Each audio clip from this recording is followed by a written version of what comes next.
Saudações, sejam bem-vindas, sejam bem-vindos. Vamos falar de literatura série, literatura brasileira. Temas são os povos originários, ou seja, a presença, a figura do indígena na literatura brasileira. Nós já vimos no vídeo anterior Guarupi, já vimos em vídeo anterior Macunaíma, né? Macunaíma, modernismo, depois mais modernismo e a presença indígena na literatura. E hoje nós vamos dar um enfoque maior, não resumir a aula, mas dar um enfoque sobre essa figura indígena no antropólogo que fez literatura, Darcy Ribeiro Maíra, certo? Ou seja, então vamos lá recapitulando. A gente viu na Macunaíma um resgate de uma fala dos povos originários, né? Pesquisa sobre suas lendas, mitologias, cantigas, né? Folclore, etc. Então já tinha essa preocupação de o que o índio, o que o indígena estava falando de si mesmo, né? E a gente viu, né? A gente comparou com o século XIX, que tinha aquele índio, a mente do branco, né? Aqui não, aqui já tem uma pesquisa de campo, começaram lá com os alemães, né? Etnografia. Aqui no Guarupi, que fala de de um evento, umas festividades, né? Lutas, danças, rituais do Alto Xingu. Então, o Guarupi é um festival, né? E aqui neste livro, apenas 2 capítulos têm esse foco, né? Porque ele começa no Nordeste, vai para o Rio de Janeiro, passa pelo Xingu, depois vai novamente para o Nordeste, né? Porque é um painel de época, né? O Guarupi faz um painel de época não apenas da questão indígena, né? Mostra que os indígenas também sofreram com a ditadura, né? Ditadura civil-militar, 1964 a 1985. Então, os capítulos A Maçã e Orquídea é que trabalham mais a questão da cultura indígena mesmo, né? Então, há umas cenas nos acampamentos, né? Os contatos dos brancos com os indígenas, né? Inclusive até uma branca que resolve adotar um estilo de vida indígena, né? Ela passa a viver com os indígenas, né? Passa a ter contato sexual, convivência mesmo, né? Enquanto que os antropólogos, os cientistas, os políticos apenas observam os índios e tentam manter esse trabalho de acolhimento aos indígenas, né? Levando remédio, né? Nós falamos sobre isso. E aqui já tinha preocupação etnográfica, né? De mostrar o indígena aqui já não é um indígena mais idealizado, né? É um indígena tal como ele é, né? Ou seja, inclusive mostrando os problemas do homem civilizado em contato com os indígenas, né?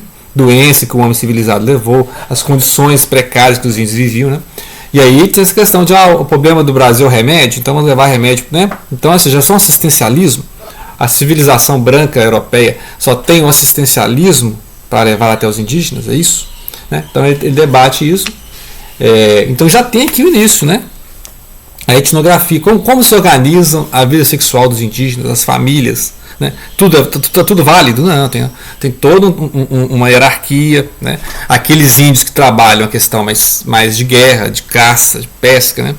Existe aqueles índios que estão mais preocupados com a vida espiritual, existe aquele que é o líder, né, das famílias, existe aquele que é o ancião, né? Então tem várias figuras dos indígenas.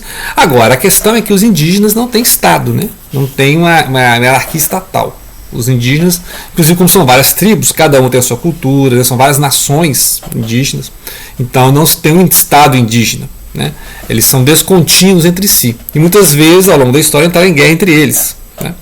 Aí mas você não pode falar, mas então os índios são medievais, né? Porque são pré-estado, né? São várias clãs, né? Vários senhores feudais, não se adota isso.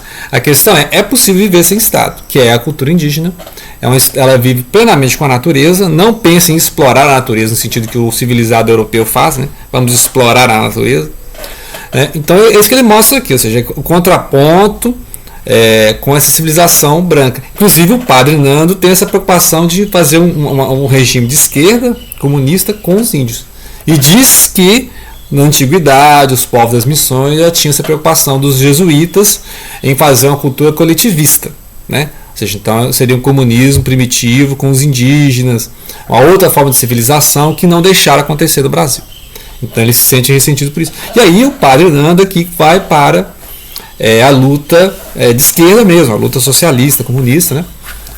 O pessoal aí nos capítulos, né, seguindo a história, ele vai aderir a essa luta pelos sindicatos, pela melhoria as condições do campo, né? A organização do campesinato, contra os latifundiários, né? E os latifundiários que vão apoiar o governo militar, né?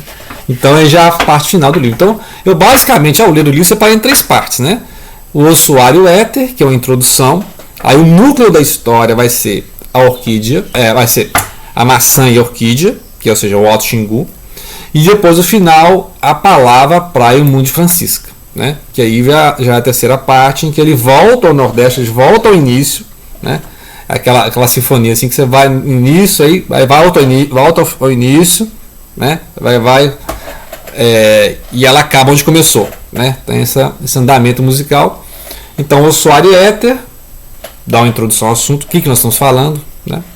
Então, ou seja, o livro todo não é sobre o Quarupi. O Quarupi é o núcleo, a cena, o ápice do livro. O ápice do livro é o contato do branco com o indígena. Só que o problema do branco continua, né? Porque aí ele volta ao Nordeste e vai mostrar o problema no campo, né? E não só o problema indígena. Agora, o Maíra, vamos fazer transferência ao Maíra. Aí o Maíra, que é de 76, né?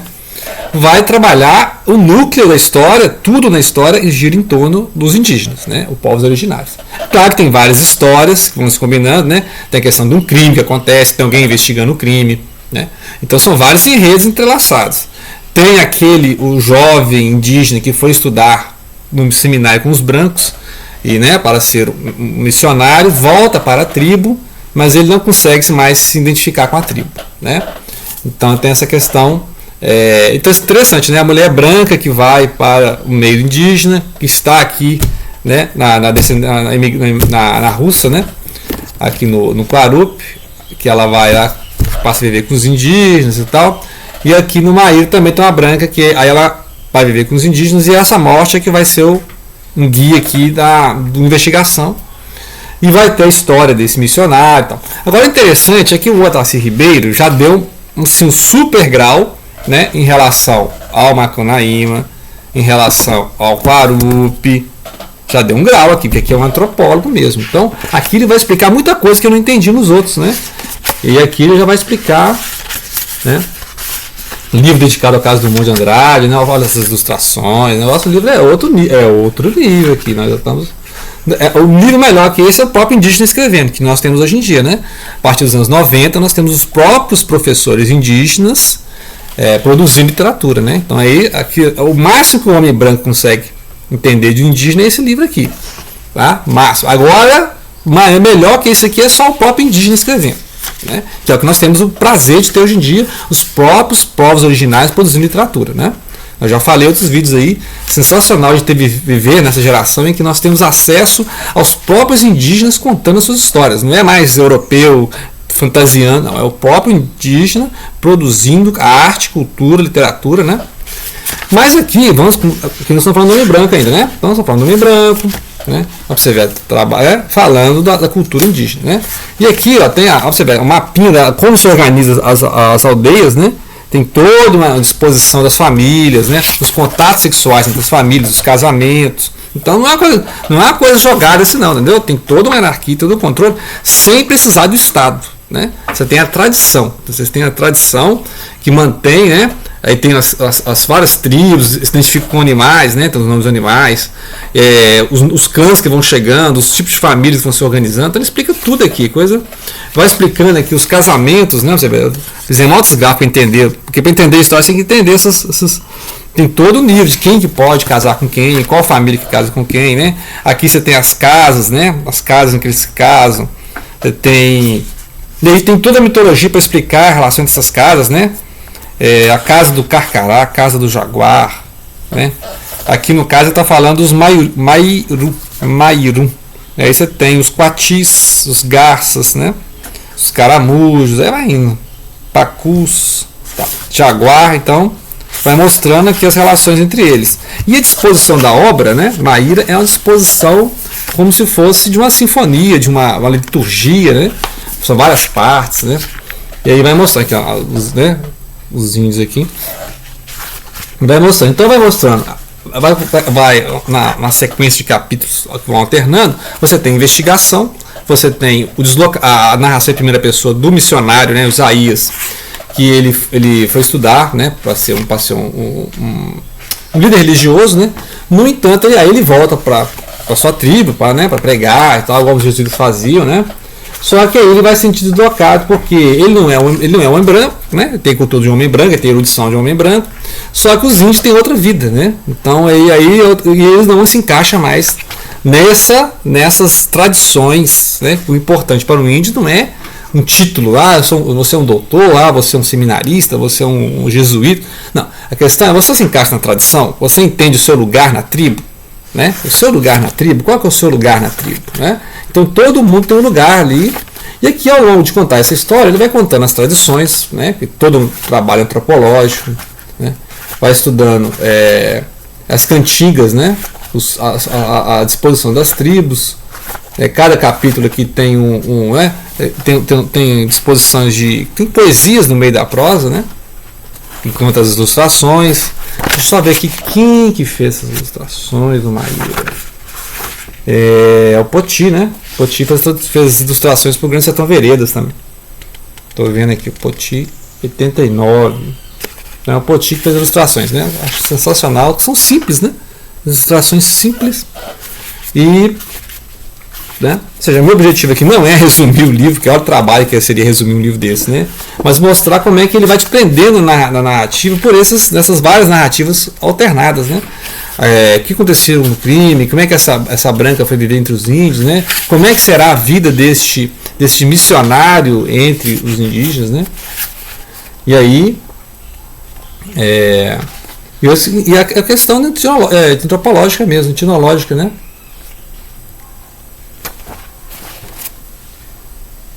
Um trecho que fala da Maíra, né? Maíra só descobriu todo o seu poder um dia quando brincava com o Micura na praia. Cada um deles tinha levantado uma mão cheia de vagalumes para alumiar, mas a luzinha era muito pouca. Maíra desenhou a si mesma ali na areia da praia uma raia com seu ferrão e tudo. Mas naquela penumbra se distraiu e pisou na raia desenhada. Foi aquela ferroada. Compreendeu então que podia fazer qualquer coisa. Sou Maíra, lembrou. Né? Então mostra a cena assim, na praia e tal. Então ele gosta muito de fazer essas descrições, né? Tem esse trabalho de fazer essas descrições, apresentar os personagens, né? Você começa a interessar muito pelos personagens. Só que aí a narrativa toma um fôlego depois da página 100, né? Você tem que ler bastante. A partir da página vamos ver aqui, ainda a parte do inquérito, né? O X, total. Isso, da página 100, aí começa mesmo a engatar a história. Mas essas várias você já acostumou com os personagens, são vários personagens, né? E aí vai a questão também, e tem a cultura, aí o tempo todo na cabeça, né, do narrador em primeira pessoa, que é o Isaías, essas disposições, dicotomias entre a cultura indígena e a católica, né? Então muitas vezes ele está falando de tema católico, aí como é que seria a religião, como é que passa para a religião dos indígenas, né? A disposição do livro segue uma disposição de liturgia mesmo católica, ele está o tempo todo tentando digerir a questão cristã, né? A questão cristã. Se eu fosse dar um destaque à questão cristã, que eu teria que fazer mais um literatura e religião, né? Que não é o objetivo aqui, né? Depois nós podemos pensar em fazer um resumo do livro, mas basicamente eu quero mostrar que o interesse aqui é de, a partir de uma narrativa, ele de criar uma disposição de entendam como é que é a cultura indígena, como é que eles absorvem, a cultura branca, como é que eles veem a cultura branca e como é que eles não precisam da cultura branca, né? Viveram aqui, os índios estão aqui na América há 12 mil anos, né, mais ou menos, uns 12 mil anos, e não precisam da cultura branca. E outra coisa, sem o conhecimento antropológico, ele não conseguiria escrever essa obra, né? Porque aí ficaria um romance policial, um romance de detetive, mas sem o trabalho com a própria cultura, entrar na mente do indígena, né? Entrar na cultura, na tradição do indígena, ele não teria conseguido escrever o Maíra, né? Então fica a dica de leitura sobre povos originários na literatura brasileira e não deixem de ler os próprios povos originários, os próprios povos indígenas, as nações indígenas produzindo a sua cultura. Inclusive aqui no canal tem vários vídeos em que eu mostro autores, né? Depois eu posso gravar mais vídeos de pessoal, próprios índios produzindo cultura, né? E aí ficou a dica, não deixe de ler Macunaíma, Quarupi e Maíra. Okay? Obrigado pela atenção, não deixem de compartilhar.